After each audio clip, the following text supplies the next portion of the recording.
तो दोस्तों आप सभी को फिर से स्वागत है ए टू जेड स्टडीज़ में। आज हम लोग दूसरा चैप्टर करेंगे हमारे सिलेबस के हिसाब से। पहला चैप्टर ऑलरेडी क्लियर हो चुका है, उसके अंदर 8 क्लास था हमारा और 8 क्लास का प्लेलिस्ट बना हुआ है, उसको आप देख लीजिएगा अगर आप हमारे चैनल में नए हैं तो।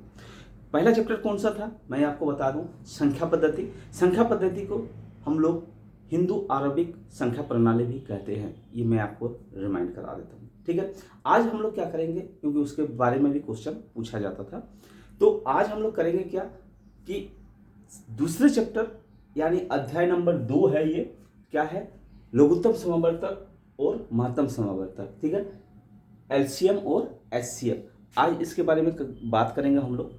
तो सबसे पहले बात यह है कि महत्तम समावर्तक क्या है और लघुत्तम समावर्तक क्या है। महत्तम समावर्तक को क्या कहा जाता है हम लोग, एचसीएफ यानी हाईएस्ट कॉमन फैक्टर, और एलसीएम को क्या कहा जाता है यानी लघुत्तम समावर्तक को, जिसे हम लोग लसो भी बोलते हैं, उसको क्या कहा जाता है, लोएस्ट कॉमन मल्टीपल। ठीक है, शुरुआत करने से पहले हम लोग को कुछ टर्म यानी छोटे छोटे टर्म हम लोगों को जानना जरूरी है, उसके बिहाफ पर ही ये दोनों टिका हुआ है, यानी एचसीएफ और एलसीएम। ठीक है, तो सबसे पहले हम लोग बात करते हैं हाईएस्ट कॉमन फैक्टर, यानी फैक्टर क्या है। फैक्टर को हम लोग हिंदी में गुणनखंड बोलते हैं।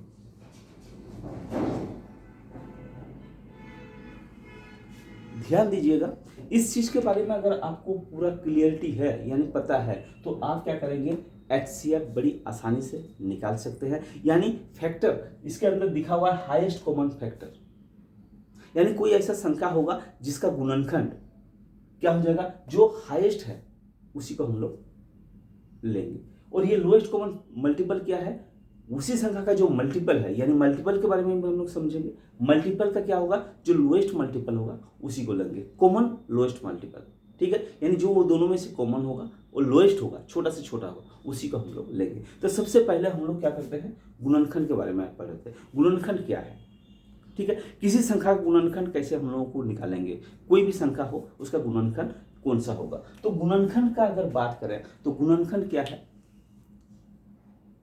किसी संख्या का गुणनखंड कैसे निकालेंगे। मान लीजिए कि आपके पास 8 है, 8 का गुणनखंड क्या हो, 8 का गुणनखंड वो संख्या होंगे जिस संख्या से ये 8 पूरा पूरी विभाजित हो जाए। बात को समझिएगा, बात को समझना है, इसी जगह जरूरी है, इस जगह में बात को समझना है। क्या है कि 8 का यानी उस संख्या का, कोई भी संख्या का गुणनखंड वो संख्या होंगे जो उसी संख्या से दिए गए संख्या को पूरा पूरी विभाजित हो जाए।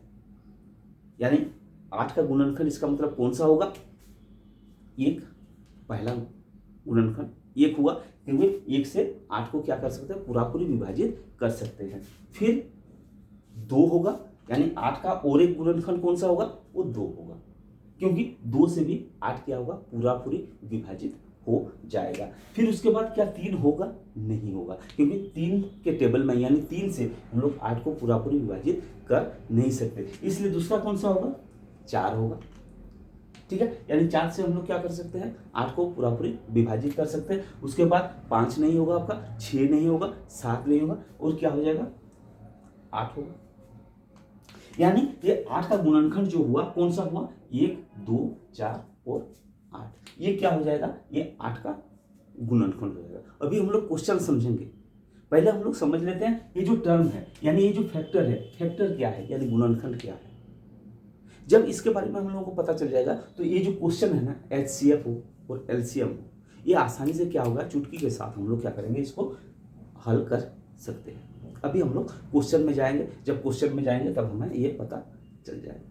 ठीक है, तो ये हम लोग का था क्या, गुणनखंड। गुणनखंड कैसे निकला, यानी वही संख्या, इस संख्या का गुणनखंड वही वाला संख्या होगा जो क्या होगा, इस संख्या को पूरा पूरी काट दे। ठीक है, आप नोट्स हमेशा बनाते जाइएगा, वीडियो देखते समय आप नोट्स जरूर बनाते जाइएगा, क्योंकि वो क्या हो जाएगा, आपको काम आएगा। ठीक है, तो ये हो गया फैक्टर। ठीक है, अब बात आता है हमारे पास क्या, मल्टीपल, यानी गुणज।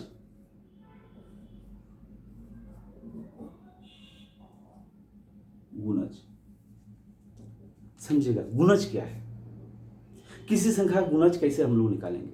देखिए गुणनखंड, गुणनखंड में क्या है, वही संख्या होगा, गुणनखंड कौन सा संख्या होगा, वही संख्या होगा जो दिए गए संख्या को पूरा पूरी विभाजित कर सकता है। ये हो गया आपका गुणनखंड। लेकिन गुणज क्या होगा, थोड़ा सा उल्टा होगा। उल्टा कैसे होगा, जैसे 8 का गुणज कौन सा है, 8 का गुणज कौन सा है, यानी 8 के जो गुणज होगा वो क्या होगा, 8 उस संख्या को काट सकता है। यानी 8 का गुणज वही संख्या होगा, यानी 8 के टेबल में वो जरूर आएंगे, 8 के पहाड़े में वो संख्या आएंगे, वही हो जाएगा इसका गुणज। गुणज का मतलब क्या हो जाएगा, 8, 8 एक गुणज होगा, 8 एकम 8 ये गुणज, क्योंकि 8 से इस 8 को हम लोग क्या कर सकते हैं, पूरा पूरी विभाजित कर सकते हैं। 8 दूना 16, यानी 8 का एक गुणज कौन सा हो जाएगा, 16 होगा, क्योंकि 8 को 16 को क्या कर सकते हैं, 8 से हम लोग काट सकते हैं। बात समझ में आ रहा है, इसमें कटवा सकते हैं, यानी ये जो संख्या दिया हुआ है इसको इससे कटवा सकते हैं, यानी ये विभाजित होगा।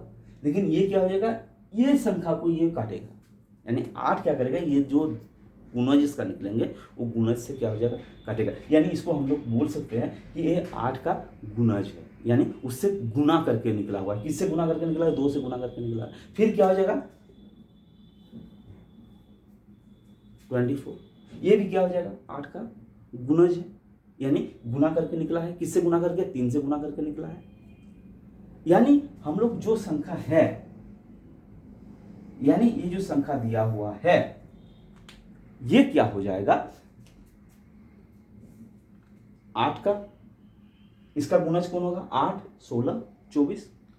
यानी हम लोग ये भी कह सकते हैं कि ये जो संख्या है गुणज का कोई लिमिटेशन नहीं है, ये जितना आगे जाएगा वो चलते जाएगा। लेकिन गुणनखंड का लिमिटेशन है, क्योंकि ये जो जितना भी गुणनखंड होगा, जितना भी गुणनखंड होगा किसी संख्या का, उससे बड़ा नहीं हो सकता। जो संख्या दिया हुआ है उससे बड़ा वो नहीं हो सकता। लेकिन मल्टीपल क्या होगा, यानी गुणज क्या होगा, गुणज असीमित है, कोई सीमित इसका है नहीं। जितना आगे जाते चलते रहेंगे उसका क्या हो जाएगा, ऐसे आगे ये क्या करते जाएगा, ये चलते जाएगा। तो बात हम लोगों को समझ में आ गया, गुणज किसे कहते हैं और मल्टीपल किसे कहते हैं, फैक्टर किसे कहते हैं, यानी गुणनखंड किसे कहते हैं, और मल्टीपल यानी गुणज किसे कहते हैं।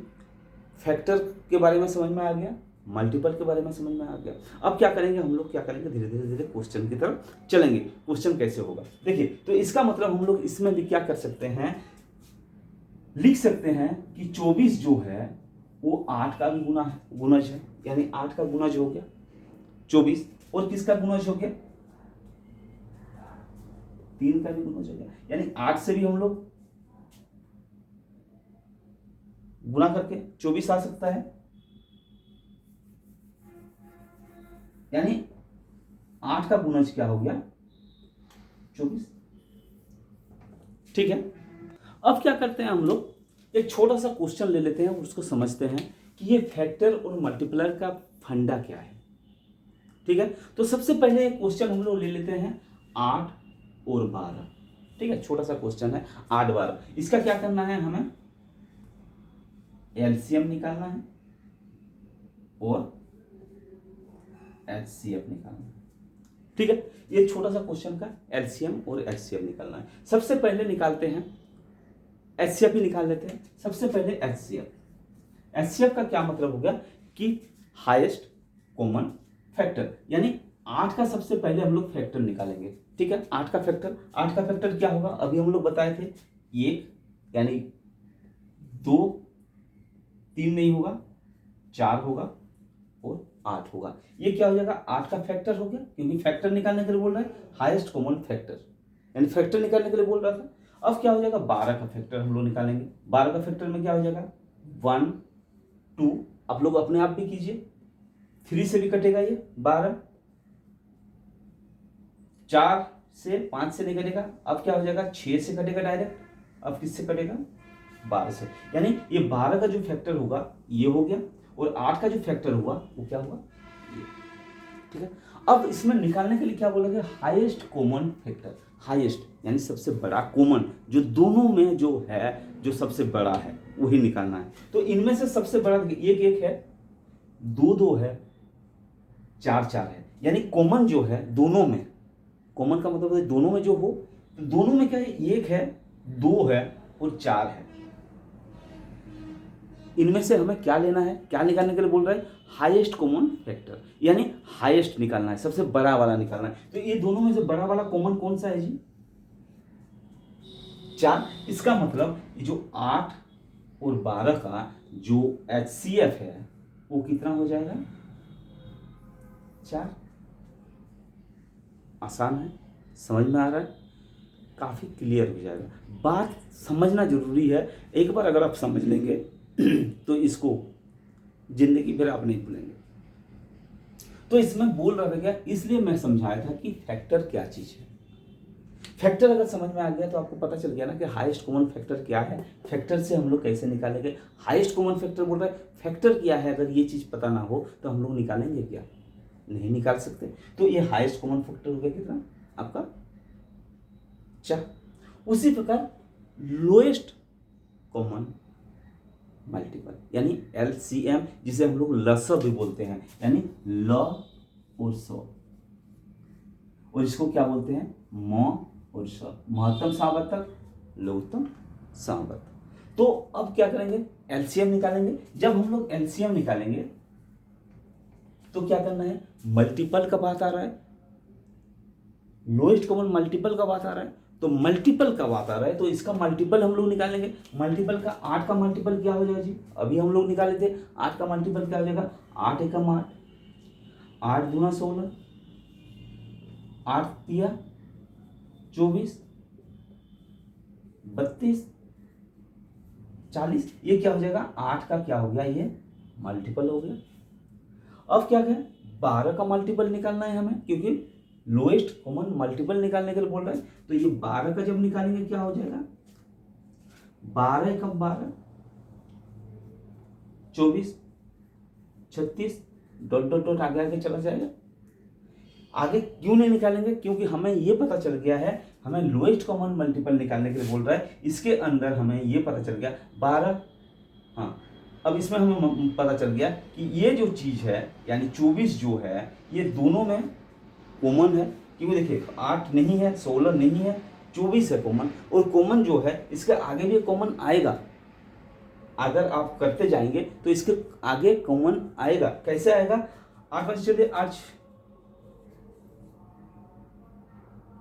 ठीक है, आगे आप करते जाइए, ये आएगा, फिर से कॉमन आएगा। लेकिन हमें लेना क्या है, हमें सिर्फ लेना है जो लोएस्ट कॉमन मल्टीपल है, इसी को लेना है। यानी 8 और 12 का जो लोएस्ट कॉमन मल्टीपल हुआ वो कितना हुआ, 24 हुआ। इसका मतलब 8 और 12 का जो LCM होगा वो कितना होगा, 24। बात आपको समझ में आया या नहीं आया? बात अगर समझ में आ गया होगा, अगर आपको पसंद आ रहा है तो लाइक जरूर कीजिएगा। अगर आप हमारे चैनल में नए हैं तो इसको सब्सक्राइब और बेल आइकन दबाना ना भूलिएगा, क्योंकि इसी टाइप के वीडियो हम लोग आसान तरीका का, कोई इसके अंदर हम लोग कोई क्रिटिकल यानी कोई मैथमेटिकल कोई ऐसा टेक्निकल वर्ड यूज नहीं कर रहे हैं जो हमें समझ में नहीं आएगा, क्योंकि हम लोग आसान तरीके से करते हैं, आसान भाषा में करते हैं, प्यार से करते हैं, ठीक है। तो ये हो गया हमारा क्या, LCM और HCF निकालने का तरीका। अब इसका तरीका काफ़ी सारा है, भाग विधि है, गुणनखंड विधि है, को प्राइम विधि है, यानी काफ़ी सारा विधि है जो कि हम लोग नेक्स्ट वीडियो में उसको क्लियर करेंगे। और इसमें ये देखने भी ये भी क्लियर करेंगे कि किसी संख्या का, कोई भी संख्या दिया हुआ हो, उसका गुणनखंड का जो संख्या होगा वो कितना है।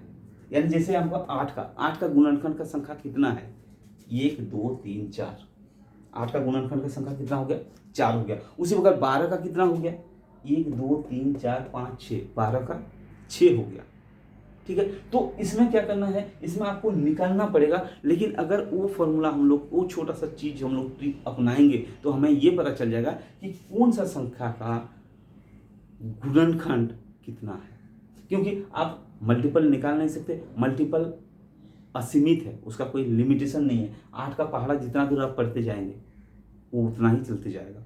8 को जितना गुणज निकालेंगे, गुना करते करते आगे जाएंगे, वो उतना निकलेगा। लेकिन मल्टीपल लेकिन फैक्टर यानी गुणनखंड क्या होगा, गुणनखंड सीमित है, एक जगह जाकर सीमित हो जाएगा। क्योंकि गुणनखंड जब भी हम लोग निकालेंगे, जो जिसका दिया हुआ है यानी स्वयं का बड़ा नहीं हो सकता, स्वयं से हमेशा छोटा होगा या बराबर होगा। तो इस टाइप के क्वेश्चन भी है हमारे सामने। उस क्वेश्चन को करने के लिए हम लोग क्या करेंगे, उस नेक्स्ट जो वीडियो होगा उस वीडियो में हम लोग इसके बारे में डिस्कस करेंगे। क्वेश्चन किस टाइप का है मैं बता देता हूँ। 500 के कुल कितने गुणनखंड है? अगर बोला जाए कि 500 के कुल कितना गुणनखंड है, तो हम लोग कैसे निकालेंगे? ठीक है, तो जैसे सामने आपके सामने एक क्वेश्चन है, क्या है, 500 का कुल कितना गुणनखंड है। इसका आंसर भी दिया हुआ है 6, 8, 10 या 12। ठीक है, आंसर क्या हो जाएगा, डी यानी 12 होगा। लेकिन ये कैसे निकलेगा? इसको करने के लिए क्या करना पड़ेगा, हमें काफ़ी सारा टाइम बर्बाद करना पड़ेगा। कैसे? जैसे आप लिखेंगे हम लोग कि 500 का गुणनखंड क्या होगा, 1 होगा, 2 होगा, क्या 3 से भाग होगा, पता नहीं, 4 से भाग होगा, पता नहीं, 5 से भाग होगा, पता नहीं। तो ये देखना पड़ेगा। ठीक है, भाग कर करके देखना पड़ेगा। कहाँ तक देखना पड़ेगा हमें, 500 तक। लेकिन नेक्स्ट वीडियो में हम लोग क्या करेंगे, इसका एक उपाय, इसका एक तरीका हम लोग निकालेंगे, यानी तरीका हम लोगों के पास है, उस तरीका के बारे में बात करेंगे और हमें इसका आंसर क्या हो जाएगा, डी होगा, ये हमें पता चल जाएगा। आप आज निकालिए इसका कैसे निकलता है ये, और इसका आंसर जो होगा वो 12 होगा, ये भी आप समझ लीजिए। और आप इसको निकाल कर देखिए। घर में रहिएगा, सेफ रहिएगा। दिन दुनिया काफ़ी ख़राब चल रहा है आज के डेट में। आराम से घर में रहिए, वीडियो को देखते रहिए। धन्यवाद।